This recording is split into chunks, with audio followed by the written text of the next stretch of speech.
Mark Martin. He's the former Chief Justice of the North Carolina Supreme Court. He's now the Dean of Regent University Law School. And Mr. Chief Justice, Your Honor, Dean, so glad you're here. Tell me about your feeling on this problem. What are the main problems with this independent counsel law?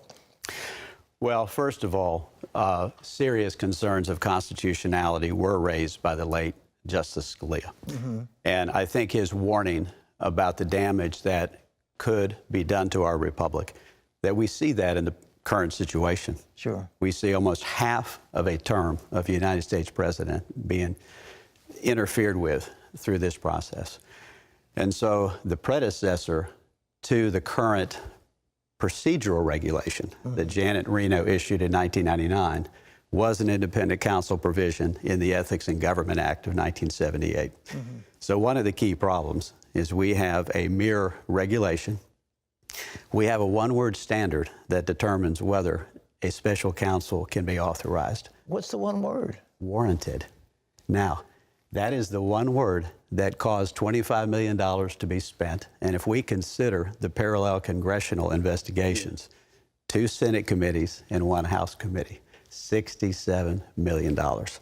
So we need immediate review of this law, this procedural regulation, to toughen up that standard. Why do you think the Supreme Court validated it? Well, there are strong practical reasons to have the ability, particularly when you have this type of conflict of interest. In fact, the Attorney General serves at the pleasure of the President. And so we're talking about an investigation of a president or a high-level official in the executive branch. Well, do you think that we should have another special counsel like Lindsey Graham suggested to investigate the Justice Department? Well, it's an interesting question because the process did not work well this time around.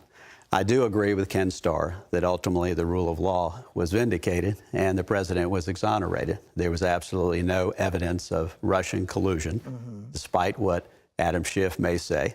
And also, we learned that there was no obstruction. And that was a ruling of both the Attorney General and the Deputy Attorney General, Rod Rosenstein. Well, you know, the president said, I hope this never happens to another president, that he gets misused the way I have been. How can we, what should we do to change this thing? You know, just imagine, as an aside, you decide to run for president, and all of a sudden your entire family, your own son, is exposed to an unfair investigation. It shouldn't be that way. We have so overcriminalized the American political system. And this should never happen again. And the president is absolutely correct. And we can make sure it doesn't happen again by appointing a blue ribbon commission. Attorney General Barr has the authority tomorrow to change this law. It is a procedural regulation of the Justice Department. It's a procedural regulation? It's not something that Congress has set up? It is not a statute.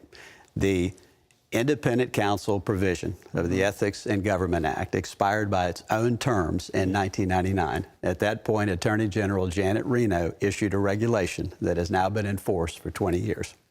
So it's merely a regulation put in by a former Attorney General? That's exactly right. I don't think any of the American people don't know that. Well, they need to know that because Attorney General Barr could rescind the rule. He can toughen up the rule. 28 CFR 600.1. That's where the term warranted appears. We should have a much tougher basis, a much tougher standard for this. There should be substantial evidence to, number one, show that a crime has been committed and that a person of interest committed it. Well, God bless you. Well, I appreciate this. Ladies and gentlemen, you heard it here because I didn't realize where that thing came from, but the damage that can be done is horrible.